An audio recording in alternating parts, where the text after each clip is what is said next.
everybody hear me if I talk this loud? So this is our gauging station, Colorado River, that Potash is what it's called. If you Google that, you can find it. This gauge is relatively new. It was put in, I think, in 2014. It's the last gauge before Lake Powell. Before that, the last gauge before Lake Powell was Colorado River at Cisco, which is up by the Dewey Bridge. That gauge has been around for close to 100 years. This gauge was put in, paid for by the Park Service as part of a sediment monitoring program. There's folks from the USGS who are based out of Flagstaff. They're part of the GCMRC, Grand Canyon Monitoring Research Consortium, whatever it's called. They have a station that's over there. It's kind of camouflaged, but you can see it on the bank over there. They have some sensors over there that are monitoring the amount of sediment that is flowing down the river. So this gauge here monitors the flow, that monitors the sediment. You put them together and you get something called a load. So a load is measured in usually tons per day. So your load will be the total mass weight of sediment that's moving downstream. So it'll be something here. I'm just guessing. Like right now, it's probably 50,000 tons per day or something like that. So 50,000 tons of mud is getting transported down the river, winding up in Lake Powell. And that's a guess. I just kind of pulled that number out of here. I don't actually know the numbers. But our gauge here, what it's doing, the only thing this is measuring is how high the river is.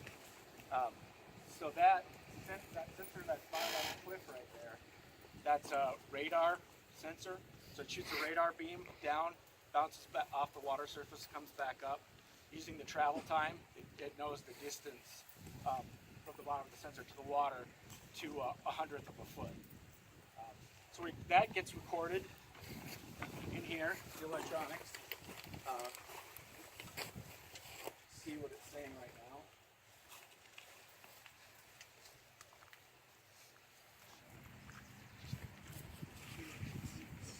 14.49 feet. That's what we refer to as I was talking about in the boat round, that's the gauge height. And that's kind of, people ask, what does the gauge height mean? Does that mean the depth of the river? And it doesn't really. It's kind of arbitrary. Down over here, I don't know if we walk past, there's a bunch of kind of monuments, things mounted in the rock down over here. We have, and some little USGS plaques. Basically, when we install the gauge, we kind of just arbitrarily set one of those points at a certain height. Like we thought we'd put a bolt in a rock down there and said, okay, this is 10 feet. So we thought the river at that time was about 10 feet deep. So that's based on, all these gauge charts are based on that.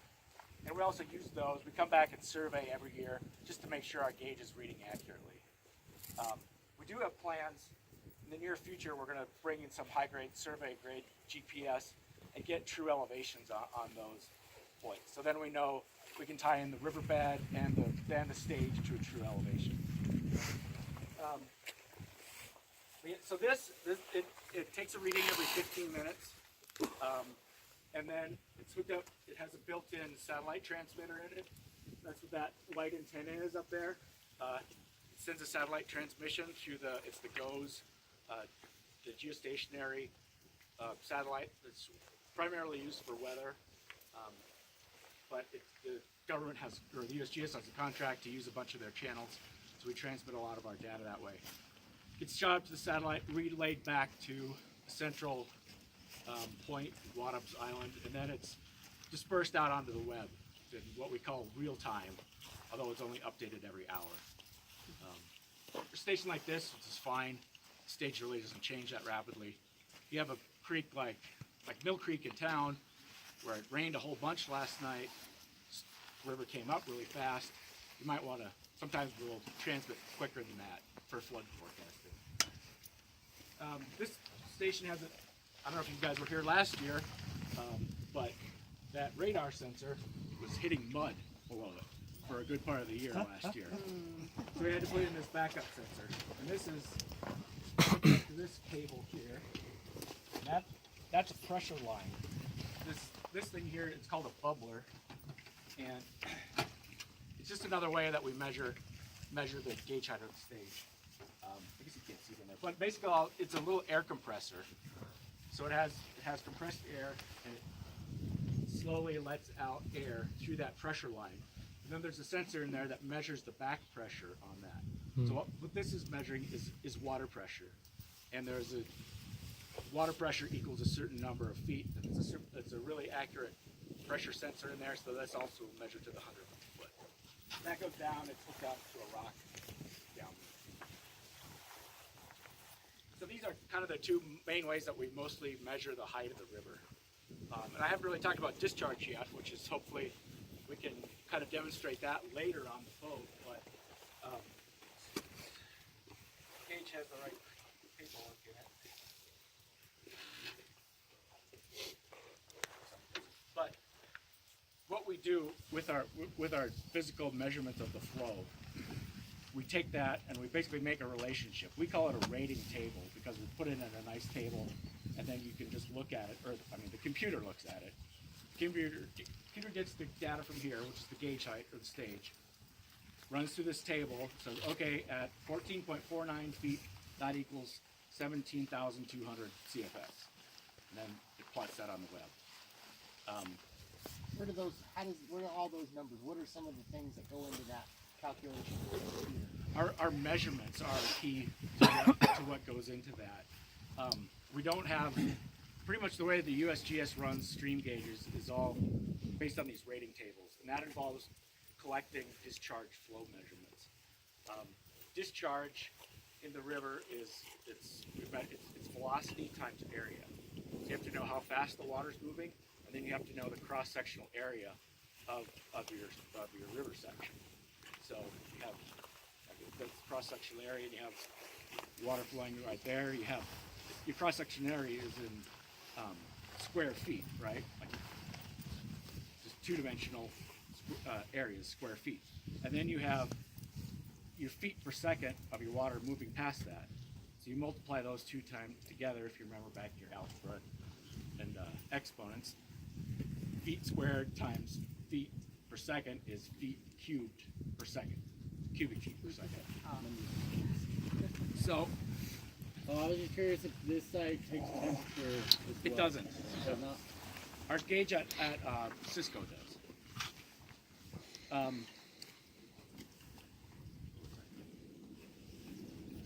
So yes, so building that rating table, it's based on our discharge measurements. So when we first got here, we took our first discharge measurement. We couldn't make that rating table. It wasn't until probably a year later when we measured the river at a series of different flows, matched that up to a series of different gauge heights. Then you can start to draw a line between those points. And then the computer, since you don't have a measurement at every single point, the computer fills in the gaps. And we can extend it up if the river goes higher than we've ever measured. We can extend it up, or we can extend it lower. Yeah. I wish I had a plot of one. It's basically we plot it logarithmic. It's a logarithmic axis on the discharge end and gauge height, but it'll plot in a straight line. It's kind of, if you plot it just without the logarithmic, it'll make a big curve going up. So yeah. That's desiccant. So for the air compressor in here, when it pulls in air to keep moisture out of the compressor, it needs to be changed. It changes color. It's supposed to be blue. Well, this is pretty much the format for most of our gauges. Some are in big, different size shelters, and some of them measure other parameters. Like Colorado at Cisco has electrical conductance, which is a measure of salinity of the water. Salinity is a big issue in the Colorado River Basin, and water temperature. Other places we measure turbidity, which is kind of how cloudy the water is. pH, which is all the oxygen, kind of all those parameters. Can you find that sediment load data on the internet? It's tough. That data is kind of like, Still. yeah. How You can how get a ac- lot of like different gauge data online if you go through your website and Yes. the DOR also links to you guys. Yeah. Yeah, I think USGS and I think GCMRC might have links to the sediment load. I found it once, but it's a maze to get there. Yeah. If you really want to know, I can find it for you. What are the issues that are happening with the, is it electric, what in, what were you saying? You're measuring conductance? Conductance, Yeah, yes. what's causing that? Or- The issue is basically when the river, as all the sediments wash into the river gains salt. Like water falls on the rocks, it dissolves salts that are in the natural occurring formations, dissolves that and runs into the river. A lot of that is natural. Like I don't know if you guys know the Mancos Formation. It's all that green mud up around Green River. That was formed in the ocean. It's a marine shale, so it has a lot of salts in it. But it also makes halfway decent farmland to grow alfalfa on, so it gets irrigated a lot. So the irrigation flushes salt into the water as well. So there's a lot of projects funded by the Department of Ag to kind of try to reduce the salt loading. The load is the same thing I was talking about, the sediment discharge. To measure that in tons per day of salt that's coming into the river. So it's a lot easier to try to fund projects in this part of the basin and keep the salt out of the river than it is to pay for a desalination plant in California. So they spend a lot of money trying to minimize the amount of salt that's going into the river, and our part of that job is just monitoring it, basically. The Dolores still have a problem with that? Yeah.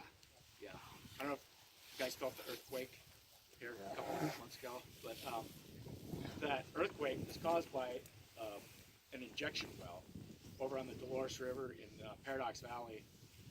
There's this super salty, basically the Paradox Formation is it's the salt, it's the thing that caused all the collapsed salt dams in the area. And it comes really close to the bottom of the Dolores River.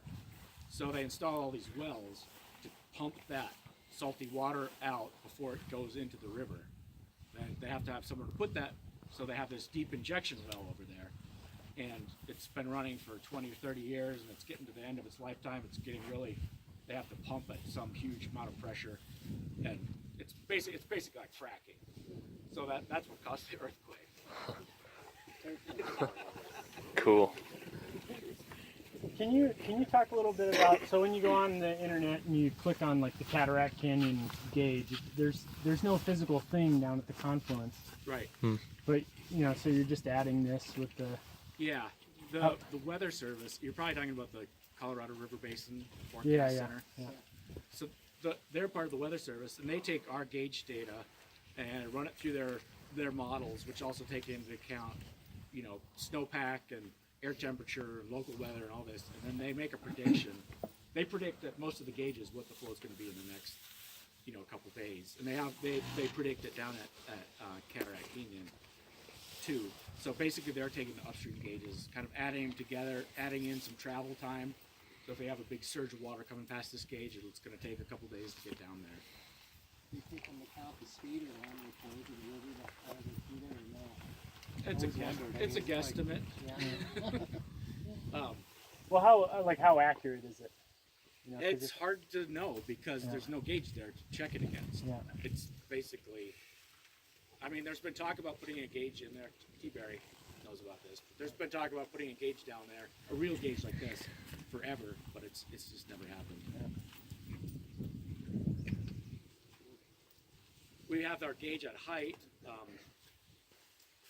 which we talked about at the end of the trip, but that is also, it's measuring the same thing. It's measuring the height of the river. The problem is the river or lake can be up 40 feet and you have 4,000 CFS going past it, or it can be down 40 feet and you have 30,000 CFS going past it. So if you plot those points on that rating table, it looks like a shotgun flash. There are ways we can do that. We can measure the velocity of the flow, which can kind of tell us the discharge, but it gets more complicated. And basically, I haven't got around to doing that. So I'm sure there'd be interest in gauging the flows through Cataract Canyon. I know there's interest in that. It's just a matter of finding somebody to pay for it. You guys have any other questions? I'll show you how we measure the flow later on the trip. You'll get to see the cross-sectional area of the stream bed and a little plot of how fast the water's moving across the river. Actually, I got one more question. So like last year was super dry, right? Now it's very wet. How does that impact the amount of water that ends up getting into the river? It's quite a bit.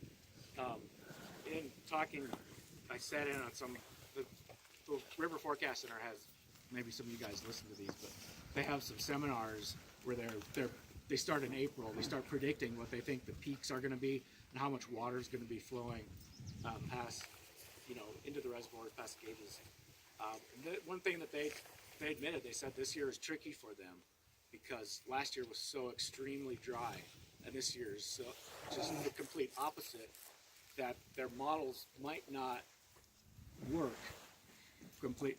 They don't exactly know how much of that water is going to go into the soil versus how much is going to run off.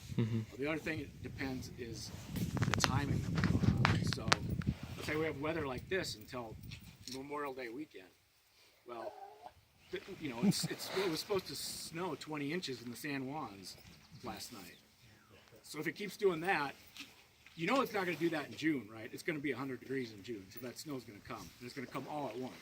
And when that happens, it doesn't have time to soak in. It all comes down the river.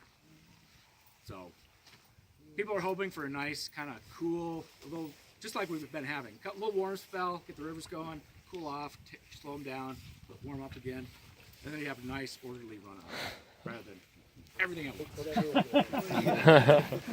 We're going to get the same, the volume of water. It's, they have error bars that they kind of predict, but the peak is trickier based on that time. I think it makes us all sleep a little bit easier at night, knowing what that number's going to be. Yeah.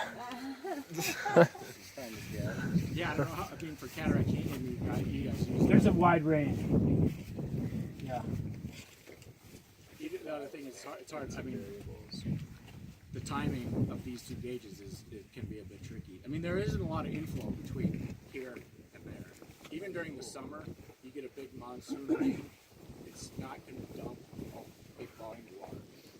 This is the time of year where you have this kind of eclipses everything. But I think the tricky part is the timing on the flows from here to down the property.